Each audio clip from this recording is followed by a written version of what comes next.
حضور صلی اللہ علیہ وآلہ وسلم کو جب کوئی ضرورت پیش آتی تو نماز پڑھ لیا کرتے۔ ہر انسان خطا کار ہے اور بہترین خطا کار توبہ کرنے والے ہیں۔ جس قوم نے زکوٰۃ کو روکا اللہ ان کو قحط سالی میں مبتلا کر دیتا ہے۔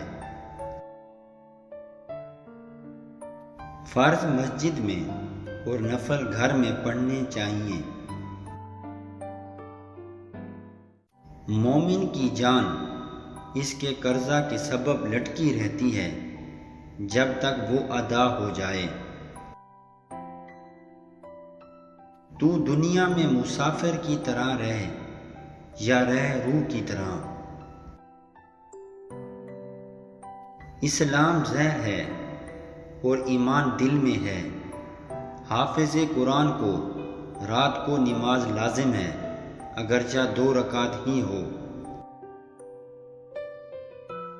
میراث جلدی تقسیم کر دو ورنہ فتنہ اور فسادات کا اندیشہ ہے۔